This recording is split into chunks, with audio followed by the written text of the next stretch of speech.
Old pension scheme good news 2024। कर्मचारियों को मिला नए साल का तोहफा, सभी सरकारी कर्मचारियों की बढ़ेगी पेंशन। जाने पूरी अपडेट यहां। सरकारी कर्मचारियों की ओर से पुरानी पेंशन स्कीम को फिर से शुरू करने की मांग बहुत लंबे समय से की जा रही है। आपको बता दें कि 2004 में सरकार की ओर से पेंशन स्कीम को बंद कर दिया गया था, फिर उसके बाद नई पेंशन स्कीम शुरू की गई थी। हर राज्य की सरकार अलग अलग तरीके से नई पेंशन स्कीम चला रही है। खबरों के मुताबिक महाराष्ट्र सरकार ने अपने राज्य के सरकारी कर्मचारियों को खुश करने के लिए पुरानी पेंशन योजना लागू करने का फैसला किया है। अगर आप महाराष्ट्र राज्य के सरकारी कर्मचारी हैं तो आप भी पुरानी पेंशन का लाभ ले सकते हैं। 1 नवंबर 2005 से पहले सरकारी सेवा में आए कर्मचारियों को पुरानी पेंशन स्कीम का विकल्प दिया जाएगा। आपको बता दें कि पुरानी पेंशन को फिर से लागू करने के लिए देश के सरकारी कर्मचारी हड़ताल पर बैठ गए थे और महाराष्ट्र सरकार ने इस पर चर्चा की और पुरानी पेंशन को फिर से लागू करने का फैसला किया। महाराष्ट्र के मुख्यमंत्री कार्यालय की ओर से बयान दिया गया कि कैबिनेट ने कर्मचारियों के प्रस्ताव को मंजूरी दे दी है, इसलिए सरकार की ओर से फैसला लिया गया है कि नवंबर 2005 से पहले नौकरी ज्वाइन करने वाले सरकारी कर्मचारियों को फिर से पुरानी पेंशन स्कीम का लाभ मिलेगा।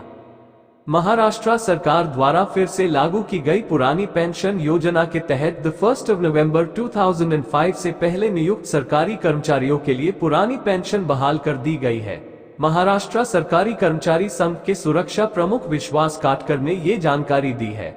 उन्होंने कहा कि कैबिनेट द्वारा पुरानी पेंशन योजना को फिर से लागू करने की मंजूरी दे दी गई है।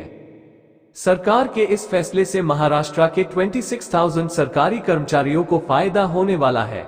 कैबिनेट ने 6 महीने के भीतर नई पेंशन और पुरानी पेंशन में से किसी एक को चुनने को कहा है, यानी यह स्कीम वैकल्पिक होगी। जो कर्मचारी पुरानी पेंशन का विकल्प चुनते हैं उन्हें अगले 2 महीनों में संबंधित दस्तावेज जमा करने होंगे। ऑप्स यानी पुरानी पेंशन योजना की शुरुआत सरकार ने 1952 में की थी, जिसके तहत हर सरकारी कर्मचारी को रिटायरमेंट के बाद तय सैलरी का आधा हिस्सा पेंशन के रूप में दिया जाता था। अभी तक योजना के समय रिटायर होने वाले कर्मचारियों को सैलरी का आधा हिस्सा पेंशन के रूप में मिल रहा है। इसके अलावा सरकार की ओर से महंगाई भत्ता भी लागू किया गया था। अगर रिटायर्ड कर्मचारी की मौत हो जाती है तो पुरानी पेंशन स्कीम के तहत मिलने वाली पेंशन बंद नहीं होती है, बल्कि उसके नॉमिनी को टेंशन होने लगती है।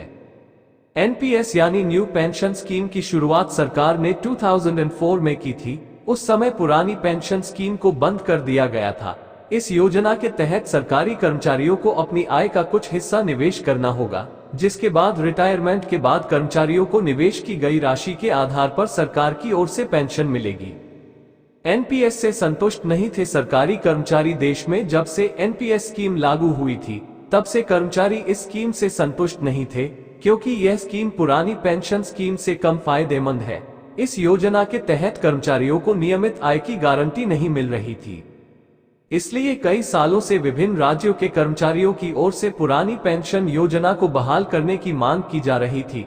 महाराष्ट्र में सरकारी कर्मचारी जब हड़ताल पर बैठे तो कैबिनेट ने पेंशन स्कीम को फिर से लागू करने का फैसला किया, जिसके तहत महाराष्ट्र के 26,000 कर्मचारियों को लाभ मिलेगा।